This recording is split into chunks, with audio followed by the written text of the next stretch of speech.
ومال من لا مال له ولها يجمع من لا عقل له أو كما قال عليه الصلاة والسلام سبحان ربك رب العزة عما يصفون وسلام على المرسلين والحمد لله رب العالمين اللهم صل على سيدنا محمد وعلى آل سيدنا محمد وبارك وسلم اللهم صل على سيدنا محمد وعلى آل سيدنا محمد وبارك وسلم اللهم صل على سيدنا محمد وعلى آل سيدنا محمد وبارك وسلم.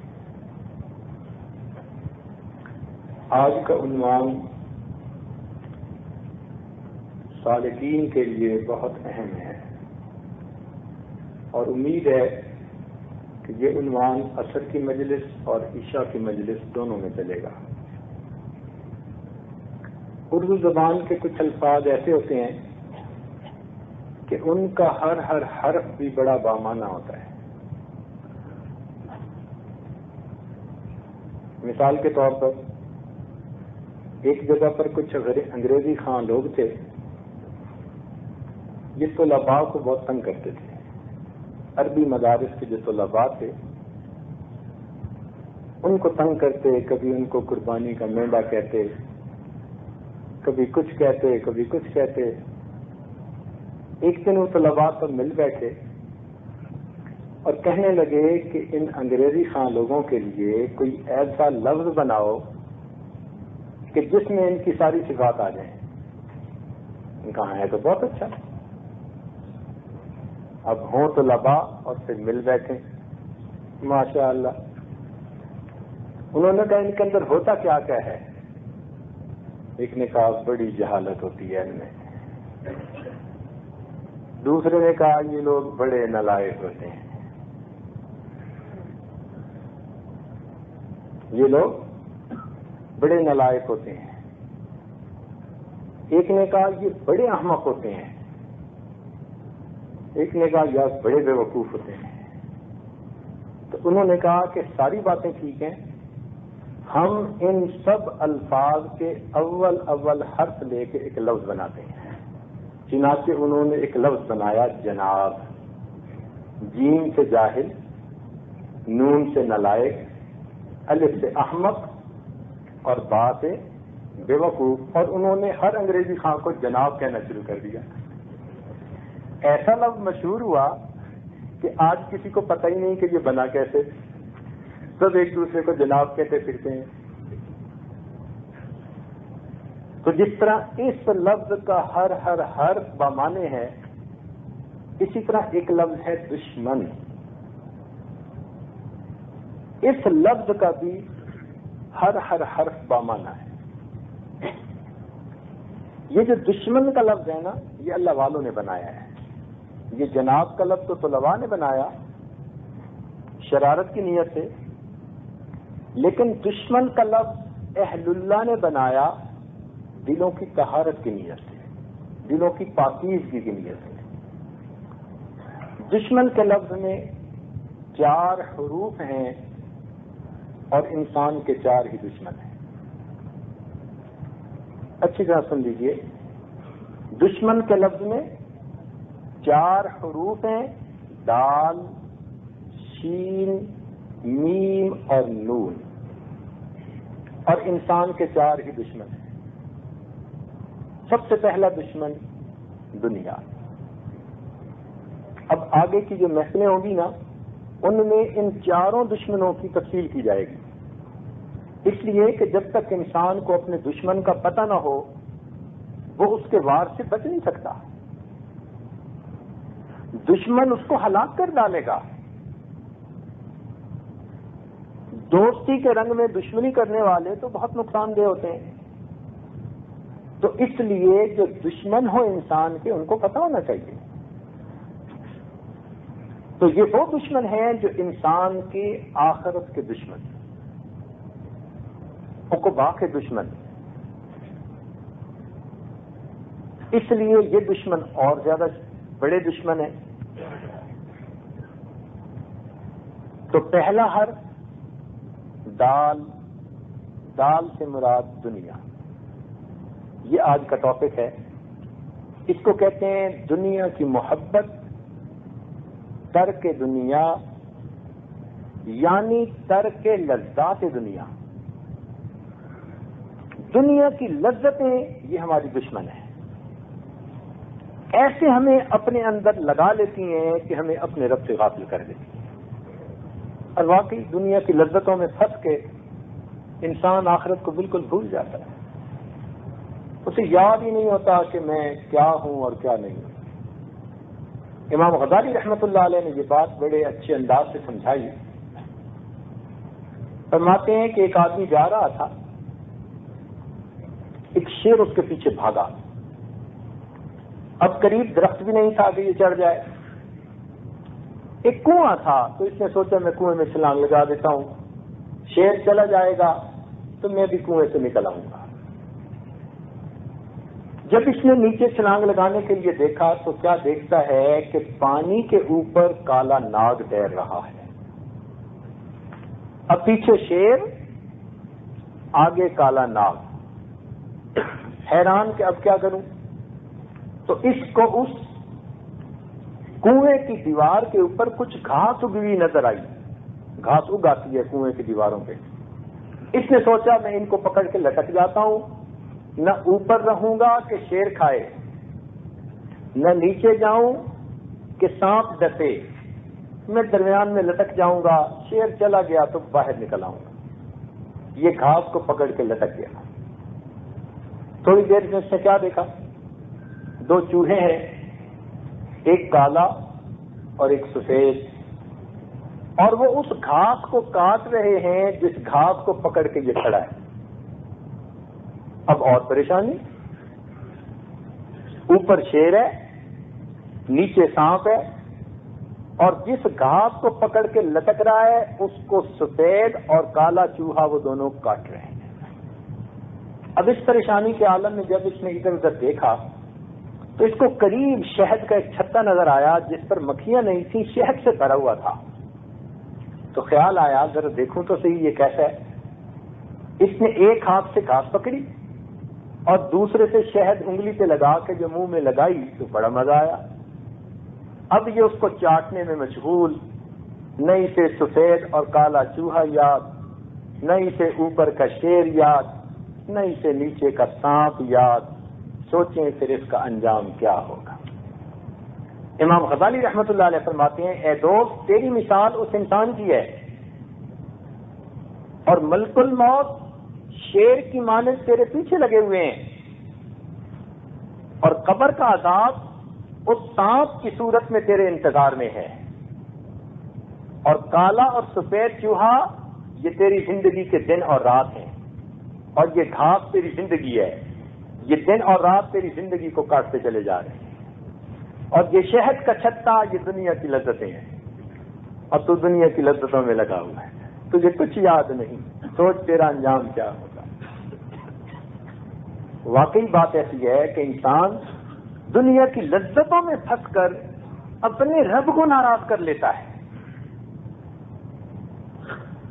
کسی کو کھانے پینے کی لذت، کسی کو اچھا پہننے کی لذت، کسی کو جنسی لذت، کسی کو اچھا عہدہ اور شہرت ملنے کی لذت. لذتیں جدا ہیں، ان کے پیچھے بھاگے پھرتے ہیں، اور یہ لذتیں انسان کو آخرت سے غافل کر دیتی ہیں. اسی لیے جہاں ترک دنیا کا لفظ آئے گا اس سے مراد ترک لذات دنیا ہوگا.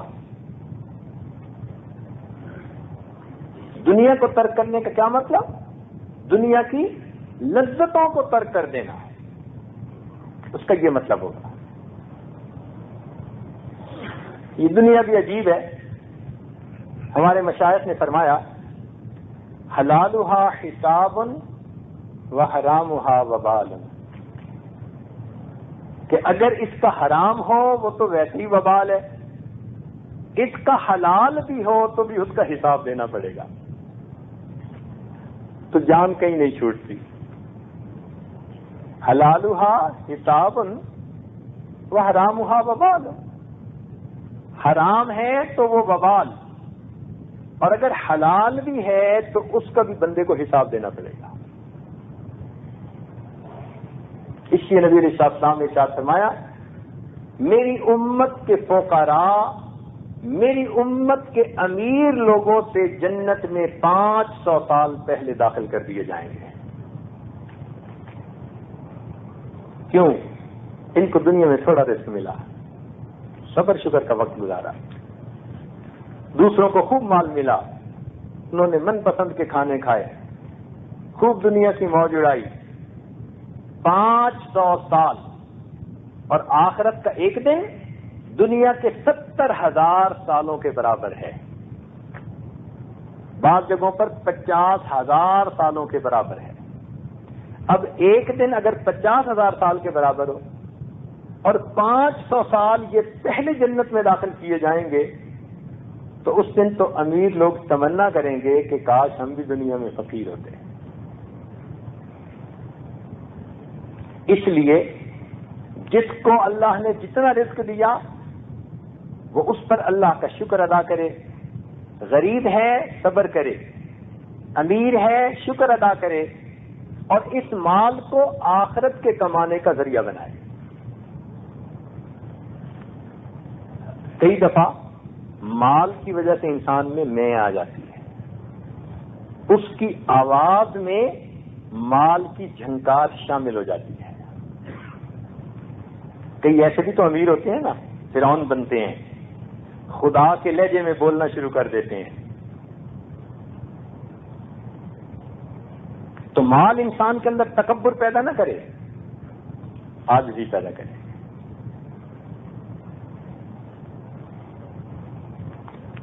اور اگر کوئی امیر ہوگا مگر عاجزی ہوگی اور وہ اللہ کے قرب کے حصول کے لیے نیک بنے گا، تو وہ غریبوں کے اوپر فضیلت پا جائے گا۔ اس لیے فرمایا کہ کتنے لوگ ہوں گے جو دنیا میں نرم بستروں پر رہتے ہوں گے، آخرت میں اللہ ان کو جنت کے بچھونے عطا فرما دے۔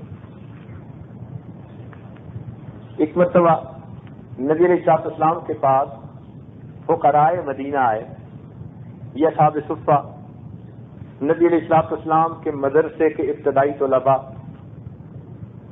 یہ غرباء تھے، کسی کے جسم پہ پورا کپڑا ہوتا تھا، کسی پہ پورا کپڑا بھی نہیں، ستر چھپانے کے لباس ہوتا تھا فقط۔ صحابہ کہتے ہیں کہ ہم ایک دوسرے کی اوٹ میں بیٹھتے تھے کہ ننگے بدن پہ محبوب کی نظریں نہ پڑ جائیں، یہ حال تھا۔ اور انہوں نے آ کر کہا اللہ کے نبی، ہمیں اللہ نے جس حال میں رکھا ہم راضی ہیں، مگر ہم یہ چاہتے ہیں کہ آخرت کے درجات تو ہمیں بڑے ملے، تو ہمیں کچھ بتا دیجئے۔ تو نبی علیہ السلام نے فرمایا ایسے کرو، جب نماز پڑھو تو 33 مرتبہ سبحان اللہ، 33 مرتبہ الحمدللہ اور 34 مرتبہ اللہ اکبر پڑھ لیا کرو۔ ان کے پڑھنے سے اللہ آپ کو آخرت کے بلند رتبے عطا کر دیں گے، آخرت کی سب نعمتیں مل جائیں گی۔ اب یہ بڑے خوش واپس آ گئے کہ ہمیں تو نسخہ مل گیا۔ اب انہوں نے نمازوں کے بعد جناب پڑھنا شروع کر دیا، چپکے چپکے پڑھ رہے ہیں۔ اب جو امیر صحابہ تھے جن کو اللہ نے فراخی دی تھی، ان کا بھی تو رجوع اللہ کی طرف تھا۔ اب وہ بھی دیکھنے لگے کہ بھائی کوئی ادھر بیٹھا ہے، کوئی ادھر بیٹھا ہے، لگے ہوئے ہیں، آخر کوئی نہ کوئی بات تو ہے۔ وہ بھی ٹو میں لگ گئے۔ چنانچہ جب انہوں نے کہیں سے کھود کرید کر لی تو ان کو بات کا پتہ چل گیا، انہوں نے بھی عمل کرنا شروع کر دیا۔ جب انہوں نے یہ عمل کرنا شروع کر دیا اور ان فقراء کو پتہ چلا کہ جی اب تو عمراء نے بھی یہ عمل شروع کر دیا، اب ہم آگے کیسے بڑھ سکتے ہیں، یہ پھر نبی علیہ السلام کی خدمت میں آئے۔ اللہ کے نبی، جو نسخہ بلندی درجات کا آپ نے ہمیں بتایا تھا وہ تو امیر بھی کر رہے ہیں۔ آپ نے فرمایا ذالک فضل اللہ یؤتیہ من یشاء، یہ تو پھر اللہ کا فضل ہے، جس کو چاہے دے دے۔ تو اگر نیکی کے ساتھ اللہ دنیا کا رزق زیادہ دے تو یہ اللہ کا فضل ہے، اور اگر یہ مال دنیا داری کا ذریعہ بنے، تکبر کا ذریعہ بنے، شہرت اور ریاکاری کا ذریعہ بنے، پھر یہ انسان کے لیے وبال ہے۔ اس لیے اس ٹاپک کو کھولنا بہت ضروری ہے، صحیح پتہ چلے کہ افراط و تفریط سے انسان بچے۔ حدیث پاک میں فرمایا گیا حب الدنیا رأس کل خطیئہ، دنیا کی محبت تمام برائیوں کی جڑ ہے. دنیا کی محبت تمام برائیوں کی بنیاد ہے. ہر برائی اسی سے جنم لیتی ہے کہ دل میں دنیا کی محبت ہوتی ہے.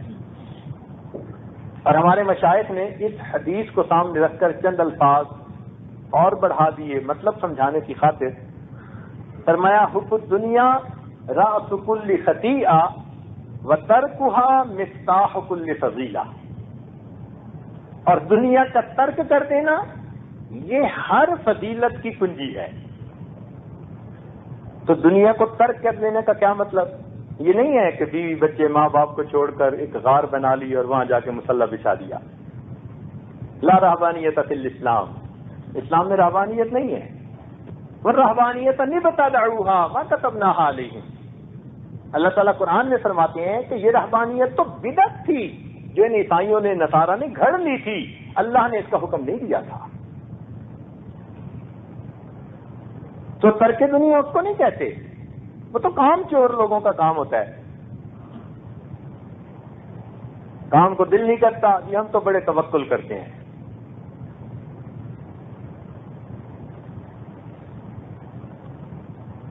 ترک دنیا کا مطلب ترک لذات دنیا. دنیا کی لذتوں کو انسان ہیچ سمجھے اور سمجھے کہ لذتوں کی جگہ تو آخرت ہے. دنیا تو ضرورت پوری کرنے کی جگہ ہے اور آخرت لذتیں لینے کی جگہ ہے. جس نے دنیا کو ضرورت کے بقدر استعمال کیا وہ کامیاب رہا، اور جو لذتوں کے پیچھے شہوتوں کے پیچھے پڑ گیا وہ انسان برباد ہوا. چنانچہ مشکات شریف کی روایت ہے وارتحلت دنیا مدبرۃ وارتحلت الآخرۃ مقبلۃ، دنیا پیٹھ پھیر کے جا رہی ہے اور آخرت اپنا چہرہ تمہاری طرف کر کے آ رہی ہے. وَلِكُلٍّ مِّنْهُمَا بَنُونَ، اور دونوں کے بیٹے ہیں. فَكُونُوا مِنْ أَبْنَاءِ الْآخِرَةِ، تم آخرت کے بیٹے بنو. وَلَا تَكُونُوا مِنْ أَبْنَاءِ الدُّنْيَا، اور دنیا کے بیٹے نہ بننا. ہم آخرت کے طلبگار بنے، دنیا کے طلبگار نہ بنے. دنیا میں ہوں دنیا کا طلبگار نہیں ہوں، دنیا میں ہوں دنیا کا طلبگار نہیں ہوں، بازار سے گزرا ہوں خریدار نہیں. تو ہم دنیا کے بازار سے تو گزریں، دنیا کے خریدار نہ بنیں. انسان بازار سے گزرتا ہے، ادھر ادھر دیکھتا ہے، مگر اپنی منزل پہ چلا جاتا ہے. 100 طرح کی ٹریفک ہوتی ہے، آوازیں آ رہی ہوتی ہیں، کان بھی نہیں دھرتا، گزر رہا ہوتا ہے. ہم بھی جب ادھر سے گزرتے ہیں، کبھی کہیں سے کوئی دعوت، کہیں سے کوئی دعوت، کہیں کوئی پیلا چہرہ نظر آیا، کوئی نیلا چہرہ نظر آیا. ہر طرف دھیان، توجہ،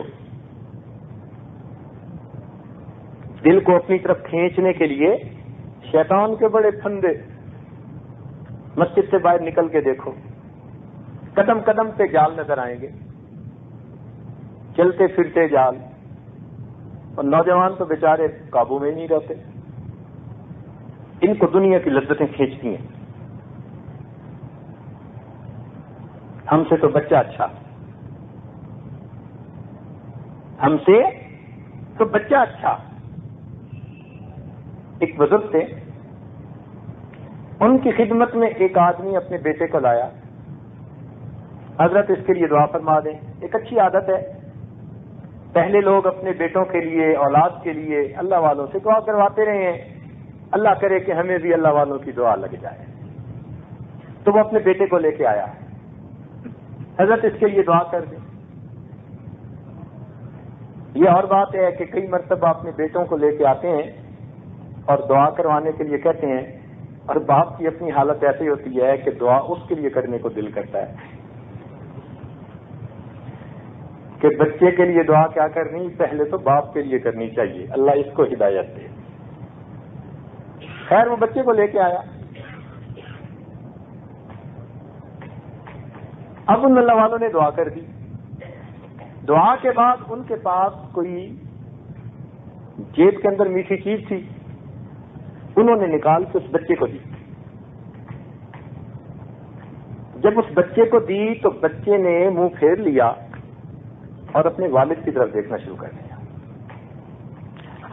حالانکہ بچپن میں بچے کے اندر میٹھا کھانے کا شوق شدید ہوتا ہے, یہ بایولوجیکل نیڈ ہوتی ہے اس کی, کیونکہ اس نے گرو کرنا ہوتا ہے, بڑھنا ہوتا ہے, اور اس کے لیے اس کو میٹھے کی ضرورت ہوتی ہے. تو اس لیے بچے کو میٹھی چیزیں سب سے زیادہ پسند ہیں, اس لیے وہ میٹھی چیزوں کے پیچھے بھاگتا ہے. تو بچے کے لیے میٹھی چیز کو چھوڑ دینا بڑا مشکل کام. لیکن جب ان اللہ والوں نے اس کو میٹھی چیز دکھائی تو اس نے میٹھی چیز سے نگاہیں ہٹا کے ابو کی طرف دیکھا. انہوں نے پھر کہا بھائی لے لو.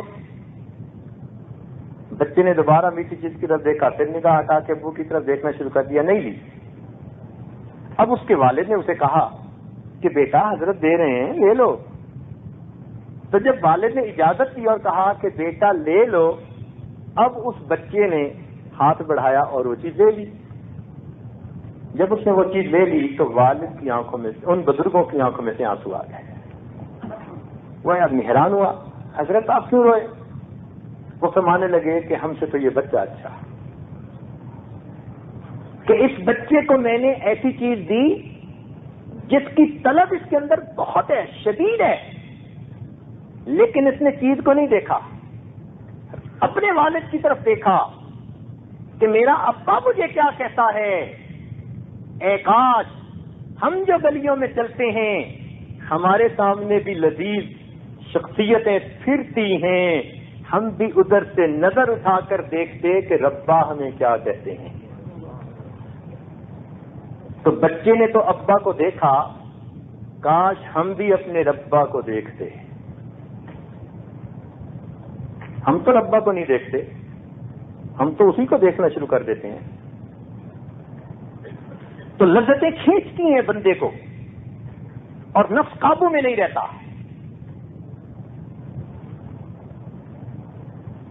اس لیے نبی علیہ السلام نے ارشاد فرمایا دنیا ہاروت اور ماروت سے بڑی جادوگرنی. ہاروت اور ماروت دو فرشتے تھے, اللہ تعالیٰ نے انسانوں کے امتحان کے لیے ان کو جادو کا علم دے کر بھیجا, مگر ہمیں منع فرما دیا اس کو سیکھنے سے, استعمال کرنے سے. امتحان ہمارے لیے امتحان, جو سیکھنے آتا تھا وہ اس کو بتا دیتے تھے کہ یہ نقصان دہ ہے, لوگ پھر بھی سیکھتے تھے جو غافل تھے. اس جادو سے وہ میاں اور بیوی کے درمیان جدائی ڈال دیتے تھے, دلوں میں نفرتیں ہو جاتی تھیں. تو نبی علیہ السلام نے ارشاد فرمایا کان سحر ہاروت و ماروت یفرق بین المرء و زوجی. ہاروت اور ماروت کا جو جادو تھا وہ میاں اور بیوی کے درمیان جدائی ڈال دیتا تھا. وَهَذِهِ السَّحَارَةُ, اور یہ دنیا ایسی جادوگرنی ہے بین العبد و ربی, یہ بندے اور اس کے رب کے درمیان جدائی ڈال دیتی ہے.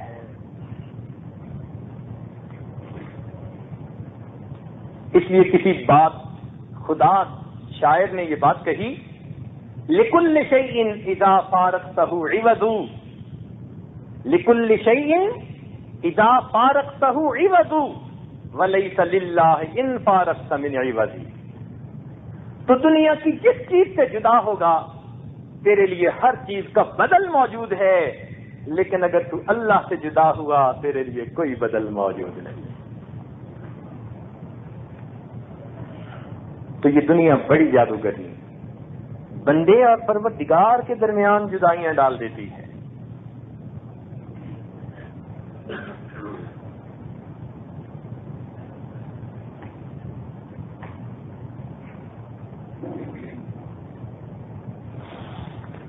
حضرت سلمان فارسی رضی اللہ تعالیٰ عنہ جلیل القدر صحابی, ہمارے سلسلہ نقشبندیہ میں سیدنا صدیق اکبر عنہ کے بعد ان کا نام آتا ہے. نبی علیہ السلام کو اتنی محبت تھی کہ آپ نے ارشاد فرمایا السلمان منا اہل البیت، سلمان تو میرے اہل بیت میں سے ہے۔ یہ اصحاب صفہ کے منیٹر تھے، اصحاب صفہ والوں میں سے تھے، یعنی ان کے جیسے کلاس کا منیٹر ہوتا ہے نا، تو یہ سلمان فارسی عنہ اصحاب صفہ کے منیٹر تھے، مہاجرین، یعنی اللہ کے لیے انہوں نے پہلے ہجرت کی تھی، لمبا واقعہ ہے، آتش پرست کے بیٹے تھے، پھر کئی استادوں سے ہوتے ہوتے بالآخر نبی علیہ الصلوۃ والسلام کی خدمت میں حاضر ہوئے۔ ان کی بات ہے، ان کی اور حضرت ابو الدرداء رضی اللہ تعالیٰ عنہ، ان کا آپس میں بھائی چارہ تھا، مواخات تھی، نبی علیہ السلام نے صحابہ کو بھائی بھائی بنا دیا تھا، تو ان کی آپس میں مواخات تھی، یہ ایک دوسرے کو اپنے حالات بتاتے رہتے تھے، جیسے جگری دوست ایک دوسرے سے مشورے کرتے رہتے ہیں، بتاتے رہتے ہیں۔ ابو الدرداء رضی اللہ عنہ بیت المقدس آ گئے اور انہوں نے وہاں رہنا شروع کر دیا۔ انہوں نے سلمان فارسی عنہ کو خط لکھا اور خط میں لکھا الحمدللہ الذی انزلنی فی الارض المقدس، اللہ تعالیٰ کے لیے سب تعریفیں ہیں جس نے مجھے مقدس جگہ پر وارد ہونے کی توفیق بخشی، وَآتَانِيَ اللَّهُ مَالًا وَأَوْلَادًا، اور اللہ تعالیٰ نے مجھے مال اور اولاد عطا فرمائی ہے، یعنی خوب مال ہے اور خوب اولاد ہے، اور میں مقدس جگہ پر رہتا ہوں۔ سلمان فارسی نے جب یہ پڑھا تو آپ نے اس خط کا جواب لکھا، جواب میں فرمایا فَعَلَمْ يَا أَبِي الدرداء، اے ابو درداء آپ اس بات کو جان لیجئے، ان الارض المقدس لا تقدس الانسان، مقدس جگہ انسان کو مقدس نہیں بنایا کرتی، ولکن تقدس الانسان بالاعمال الصالحہ، انسان کا تقدس تو نیک اعمال کی وجہ سے ہوتا ہے، والاخلاق الفاضلہ، یا اچھے اخلاق کے ساتھ ہوتا ہے۔ اور آخر کے اوپر نصیحت کے طور پر لکھا فیا لیتا آتاک اللہ بدل المال علما نافعا وبدل الاولاد عملا صالحا، اے کاش اللہ تعالیٰ تجھے مال کے بدلے علم نافع عطا فرما دے اور اولاد کے بدلے میں عمل صالح عطا فرما دے۔ تو اس سے اندازہ لگائیے کہ صحابہ کی نظر کس چیز پر رہتی تھی، وہ دنیا کی ان چیزوں کے پیچھے نہیں بھاگتے تھے، ہر نظر آخرت کی طرف۔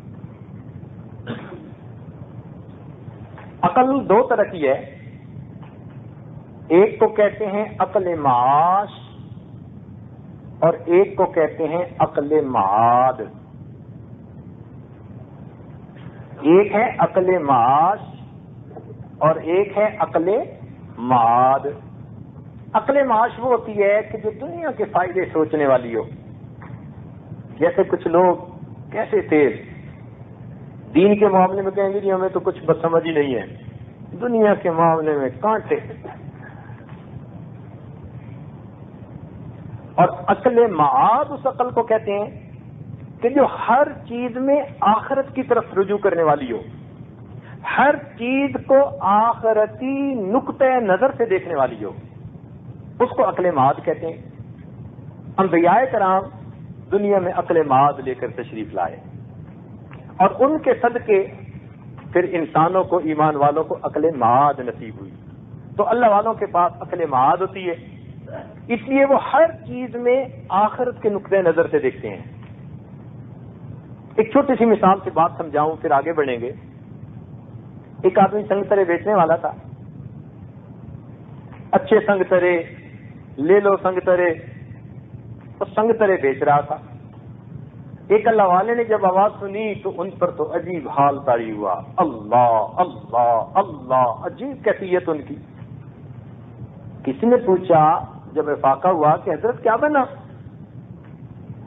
فرمایا تم نے نہیں دیکھا کہ وہ کیا کہہ رہا تھا؟ حضرت وہ تو سنگترے بیچنے والا، سنگترے بیچنے کے لیے آوازیں لگا رہا تھا، کہہ رہا تھا اچھے سنگترے اچھے سنگترے، تو وہ تو سنگترے بیچ رہا تھا۔ کہنے لگے نہیں تم سمجھے نہیں وہ کیا کہہ رہا تھا۔ حضرت وہ تو کہہ رہا تھا اچھے سنگترے۔ کہنے لگے نہیں وہ کہہ رہا تھا اچھے سنگ ترے، جو اچھوں کے سنگ لگ گئے وہ تر گئے۔ جو اچھوں کے سنگ لگ گئے تر گئے. وہ تو یہ کہہ رہا ہے. اب یہ ہے عقل معاد کہ دنیا دار نے اس چیز سے دنیا کو سوچا اور اللہ والوں نے اس چیز سے آخرت کو سوچا. تو اللہ والوں کو عقل معاد نصیب ہوتی ہے، اس لیے ہر چیز کو آخرتی نقطۂ نظر سے سوچتے ہیں. اس لیے وہ دنیا میں ہوتے ہیں مگر دنیا سے دھوکے نہیں کھاتے. وہ جانتے ہیں دنیا کے مکر و فریب کو. حقیقت دنیا ان پر واضح ہوتی ہے. آپ نے دیکھا ہوگا کچھ لوگوں کو سانپ کا منظر آتا ہے تو وہ سانپ پکڑ لیتے ہیں. ہم نے خود اپنی زندگی میں دیکھا. ہمارا ایک واقف تھا، قریب رہتا، اس کو سانپ پکڑنے کا فن آتا تھا. اللہ کی شان، 1 میٹر لمبے کالے سانپ پکڑ کے لے آتا. ایک مرتبہ ایک سانپ سویا پڑا تھا تو قریب سے گزرنے والوں نے کہا سانپ ہے. کہتے ہیں سویا ہوا ہے، سوئے ہوئے کو کیا پکڑنا. اس نے جا کے سانپ کو جگایا تو سانپ جب بھاگنے لگا پھر اس کو پکڑا. اس نے کہا تم نے پکڑ لیا. کہنے لگا کیا کروں. اس نے کہا وہاں تو سائیکل چلانی ہے. کہنے کا بہت اچھا. وہ سانپ کو پکڑ کے لے گیا اور وہاں جا کے اس کو لپیٹ کے جیب میں ڈال لیا. زندہ سانپ لپٹا ہوا اس کی جیب میں. اللہ کی شان. تو جن لوگوں کو سانپ کا منظر آتا ہے سانپ ان کو نقصان نہیں پہنچا سکتا. یوں ہی معلوم ہوتا ہے کہ صحابہ کرام نے نبی علیہ الصلوۃ والسلام کی صحبت میں رہ کر دنیا کا منظر سیکھ لیا تھا. اس لیے وہ دنیا میں رہے اور دنیا نے ان کو کوئی نقصان نہ پہنچایا. ہم لوگوں کو بھی چاہیے اللہ والوں کی صحبت میں رہ کے دنیا کا منظر سیکھیں. پھر ہم دنیا میں رہیں گے مگر دنیا ہمیں نقصان نہیں دے گی.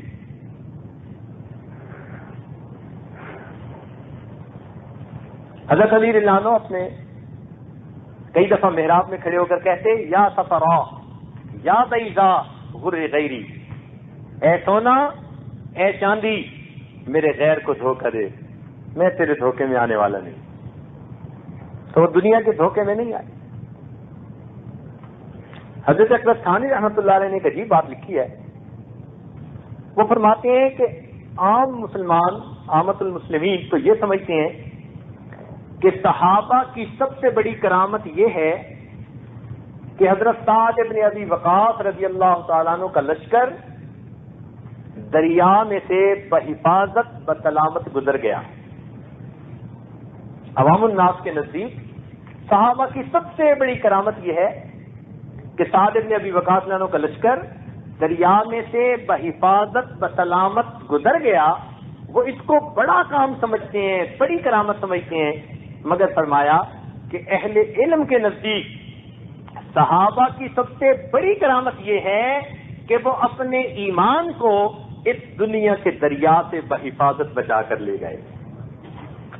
یہ ان کی سب سے بڑی کرامت ہے، اپنے ایمان کو اس دنیا کی لذتوں کے دریا میں سے بحفاظت بچا کر لے گئے. اسی لیے صحابہ کرام ہر وقت آخرت کی طرف رجوع رکھتے تھے. حضرت عمر رضی اللہ عنہ کا تو یہ حال تھا، پینے کے لیے پانی مانگا اور کسی نے شربت لا کے دے دیا تو اب پیتے ہوئے رونے لگے. پیتے ہوئے رونے لگے. کسی نے پوچھا کہ حضرت رو کیوں رہے ہیں؟ فرمانے لگے کہ مجھے قرآن کی آیت یاد آ گئی کہ قیامت کے دن اللہ کچھ لوگوں کو کہہ دیں گے اذهبتم طیباتکم فی حیاتکم الدنیا واستمتعتم بها، کہ تم نے تو دنیا کی لذتیں دنیا میں سمیٹ لی تھیں، مل گئی تھی تمہیں، آج تمہارے لیے میرے پاس کوئی حصہ نہیں. اب سوچو کہ پانی مانگا، شربت مل گیا تو اس کو پیتے ہوئے رونے لگے کہ ایسا تو نہیں آخرت کی لذتیں دنیا ہی میں مل رہی ہوں. تو صحابہ اتنا ڈرتے تھے، اس لیے روتے رہتے تھے، مانگتے رہتے تھے. حالت ان کی یہ تھی کہ گزران بڑا مشکل تھا. صحابہ کرام نے، جن میں سے حضرت علی عنہ بھی تھے، آپس میں بیٹھ کے مشورہ کیا کہ امیر المومنین کا جو بیت المال سے مشاہرہ ہے وہ بہت تھوڑا ہے، بڑی تنگی ہے، کچھ بڑھانا چاہیے۔ سب نے محسوس کیا، مشورہ کیا بڑھائیں، اتنا بڑھائیں اتنا بڑھائیں، لیکن امیر المومنین کو کون بتائے؟ کوئی تیار نہیں، کوئی تیار نہیں۔ اب مشورہ کر کے انہوں نے کہا اچھا، ان کی بیٹی سیدہ حفصہ رضی اللہ تعالی عنہا وہ ام المومنین ہے، امت کے لیے ماں ہے، تو ہم ان کی خدمت میں گزارش کر دیتے ہیں، وہ اپنے والد گرامی کو یہ بات پہنچا دیں گی۔ چنانچہ انہوں نے ایک وقت میں حضرت عمر رضی اللہ عنہ کو بتایا کہ ابا جان اس طرح کچھ حضرات سوچتے ہیں کہ آپ کا مشاہرہ تھوڑا بڑھا دینا چاہیے، تنگی میں وقت گزرتا ہے۔ فرمایا کہ یہ کس کس نے مشورہ کیا؟ ان کا نام نہیں بتاؤں گی، نام نہیں بتاؤں گی۔ فرمان لگی حفصہ اگر تو مجھے نام بتا دیتی تو میں ان کو ایسی سزا دیتا کہ ان کے جسموں پہ نشان پڑ جاتے، ایسی ان کو سزا دیتا کہ ان کے جسموں پہ نشان پڑ جاتے کہ یہ لوگ مجھے دنیا کی لذتوں کی طرف مائل کر رہے ہیں۔ اور پھر فرمایا حفصہ تو مجھے بتا کہ تیرے گھر میں نبی علیہ السلام کا گزران کیسا تھا؟ تو کہنے لگی میں نے بتایا کہ آپ صلی اللہ علیہ وسلم کے پاس ایک جوڑا تھا پہننے کے لیے اور گیرو رنگ کا ایک کپڑے تھے، وہ کبھی لشکر کے کسی آنے پر یا جمعہ کے دن اس کو پہنا کرتے تھے، اور کھجور کی چھال کا تکیہ تھا، اور ایک کمبل تھا، اس کو سردیوں کے اندر آدھا نیچے آدھا اوپر لے لیتے تھے، جب گرمی آتی تھی تو اس کو نیچے بٹھا لیتے تھے، اور نبی علیہ الصلوۃ والسلام کے پاس کئی دن تک ان کے چولہے میں آگ نہیں جلتی تھی۔ ایک مرتبہ میں نے گھی کے ڈبے کی تلچھٹ جو تھی اس سے روٹی کو چپڑ دیا تو نبی علیہ السلام خود بھی اس کو شوق سے کھا رہے تھے، دوسروں کو بھی کھلا رہے تھے۔ یہ نبی علیہ السلام کا گزران تھا۔ تو پھر عمر رضی اللہ عنہ نے فرمایا کہ حفصہ نبی علیہ السلام نے ایک راستے پر زندگی گزاری، ان کے بعد امیر المومنین ابوبکر صدیق لانو نے اسی راستے پر زندگی گزاری، وہ اپنے محبوب سے مل گئے۔ اگر میں اس راستے پر چلوں گا پھر ان کو مل سکوں گا، میرا راستہ بدل جائے گا تو منزل بھی بدل جائے گی۔ آپ اندازہ کیجئے کہ تھوڑا سا مال زیادہ آنے کے اوپر بھی اتنے خفا۔ ان حضرات نے یوں سمجھ لیا تھا کہ یہ دنیا کی زندگی تو بس ختم ہونے والی ہے، اس لیے بس ضرورت کے بقدر پورا کرو اور لذتیں آخرت میں، لذتیں آخرت میں۔ سیدنا صدیق اکبر عنہ کی اہلیہ کے دل میں بڑی تمنا تھی کہ کوئی سویٹ ڈش تیار کریں۔ انہوں نے کہا کہ جی کچھ پیسے دیں۔ صدیق اکبر عنہ نے فرمایا کہ پیسے تو نہیں ہیں۔ انہوں نے سوچا اچھا روز کا جو خرچہ ملتا ہے نا میں اس میں سے تھوڑا تھوڑا بچاتی رہتی ہوں اور اس سے میں بنا لوں گی۔ چنانچہ ایک دن انہوں نے سویٹ ڈش بنائی، خود بھی کھائی اور صدیق اکبر عنہ کو بھی پیش کی۔ آپ نے پوچھا کہ یہ پیسے کہاں سے آئے؟ وہ کہنے لگی جو روز کا خرچہ دیتے ہیں نا تو اس میں سے تھوڑا تھوڑا میں نے بچا کے یہ تیار کر لی۔ آپ نے فرمایا بہت اچھا، ثابت ہوا کہ یہ خرچہ ہماری ضرورت سے زیادہ ہے، آپ نے اسے آئندہ ماہ کے لیے بیت المال میں واپس کر دیا۔ یہ سیدنا صدیق اکبر رضی اللہ عنہ کا معاملہ تھا۔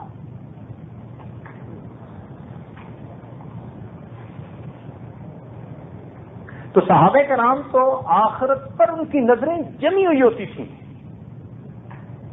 اور اس لیے دنیا کی ان کے نزدیک کوئی قیمت نہیں ہوتی تھی۔ اللہ نے جن حضرات کو دنیا کا مال دیا وہ دونوں ہاتھوں سے اس کو اللہ کے راستے میں خرچ کر رہے ہوتے تھے، دونوں ہاتھوں سے، تاکہ اللہ کے ہاں ہم زیادہ سے زیادہ رتبے کمائیں۔ سیدنا عثمان غنی رضی اللہ عنہ کو اللہ نے خوب مال دیا تھا لیکن ان کے دل میں مال کی محبت نہیں تھی، وہ مال کو اللہ کے لیے خرچ کرتے تھے۔ چنانچہ ایک کنواں تھا بئر روما، یہودی کا تھا۔ مسلمانوں کے پاس اس وقت پانی کی تنگی بڑی تھی، وہ اس سے خریدتے تھے، یہودی تھے۔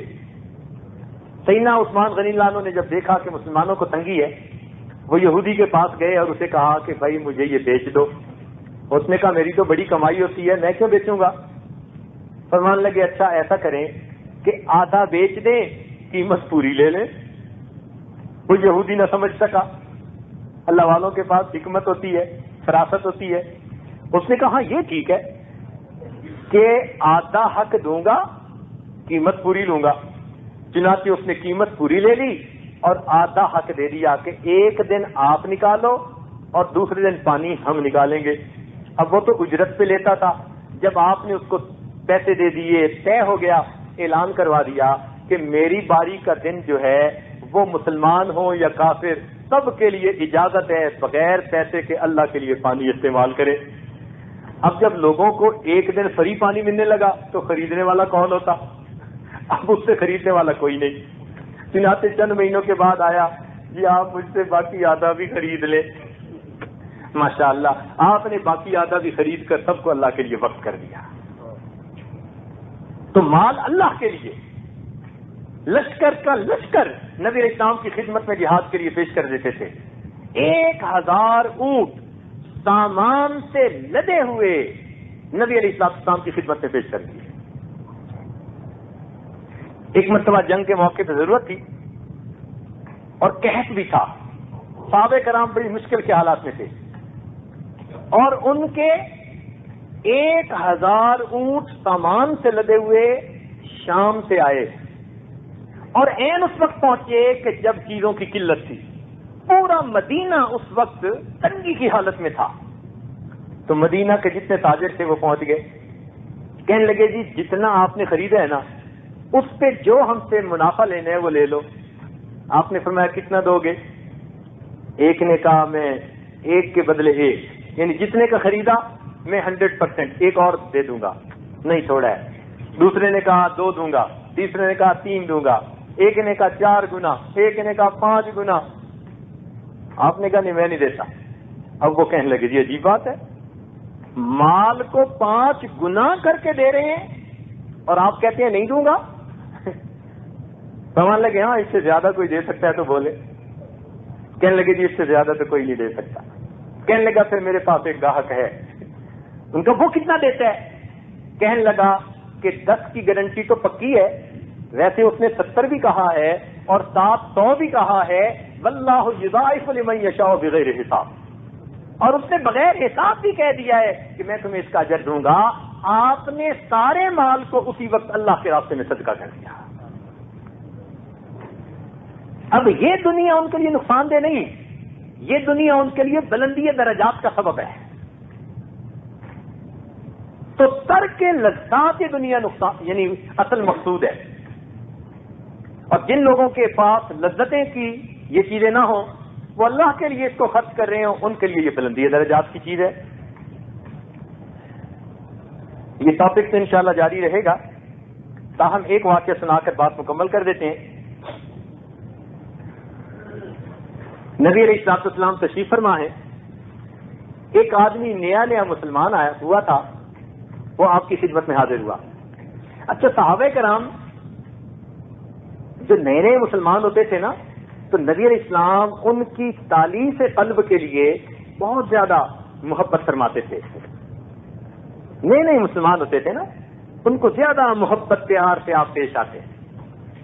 چنانچہ وہ آیا, کہنے لگا جی کہ میرا قباء کے اندر ایک باغ ہے اور میرے ساتھ ایک اور مسلمان کا باغ ہے اور وہ مسلمان بوڑھا ہے. میری اگر لائن سیدھی ہو تو اس میں اس کے چند درخت آ جاتے ہیں, 5-10 درخت اس کے میری طرف آتے ہیں, مگر میری لائن سیدھی ہو جاتی ہے, میں اپنی دیوار بنا سکتا ہوں, حفاظت کر سکتا ہوں. میں نے اس بوڑھے مسلمان سے کہا ہے کہ بھئی یہ 5-10 درخت ہیں یہ تم مجھے بیچ دو. وہ بیچنے پہ آمادہ نہیں, تو آپ مہربانی فرمائیں مجھے یہ درخت دلوا دیں, مجھے یہ درخت دلوا دیں. چنانچہ نبی علیہ السلام نے اس بوڑھے صحابی کو طلب فرمایا, وہ حاضر ہو گئے. اچھا بوڑھوں کی سمجھ کئی دفعہ اپنی ہوتی ہے, عمر ایسی ہوتی ہے نا,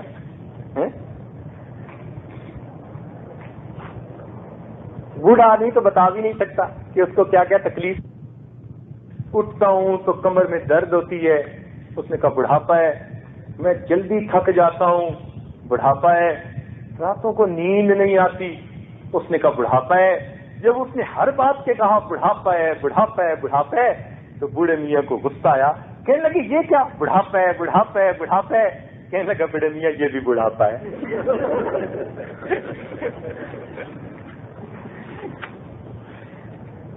تو ٹریگر ہو جاتے ہیں ایک بات پہ. تو اپنا ذہن ہوتا ہے. خیر آپ نے اس صحابی کو بلایا اور بلا کر فرمایا کہ بھائی آپ کا یہ بھائی چاہتا ہے کہ آپ یہ درخت ان کو دے دیں تو ان کی لائن سیدھی ہو جائے. تو وہ بوڑھے صحابی آگے سے پوچھتے ہیں اے اللہ کے نبی، دیکھو صحابہ کتنے سمجھدار تھے. اللہ اکبر، حیرانی ہوتی ہے ان کی سمجھ پر. آگے سے سوال پوچھتے ہیں اے اللہ کے نبی، یہ آپ کا حکم ہے یا آپ کا مشورہ ہے؟ یہ آپ کا حکم ہے یا آپ کا مشورہ ہے؟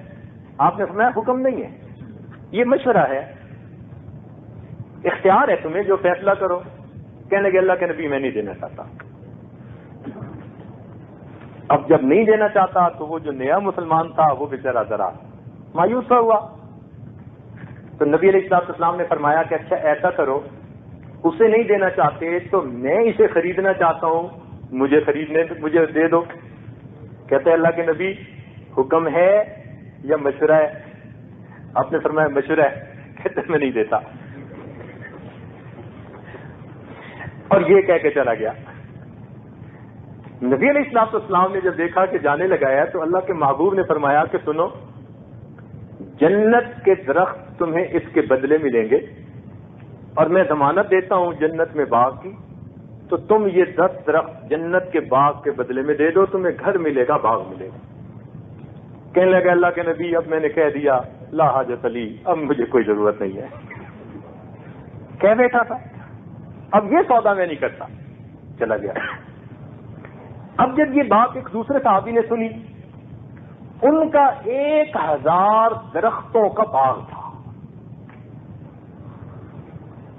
وہ نبی علیہ السلام کی خدمت میں آئے. اے اللہ کے نبی، جو آپ نے خوشخبری اسے دی کہ اگر یہ 10 درخت خرید کے تم دے دو تو جنت میں اس کے بدلے گھر اور باغ ملے گا، کیا یہ وعدہ اسی کے ساتھ یا میرے ساتھ بھی ہے؟ اگر میں خرید کے دے دوں؟ آپ نے فرمایا تیرے ساتھ بھی ہے. وہ کہنے لگے بہت اچھا. اب یہ صحابی وہاں سے چلے اور کچھ دیر کے بعد وہ بوڑھے میاں کے گھر پہنچ گئے اور بوڑھے میاں کے پاس بیٹھ کے سلام دعا جیسے ہوتا ہے اور اس کو بتانے لگے تجھے پتہ ہے میں کون ہوں؟ اس نے کہا کون ہے؟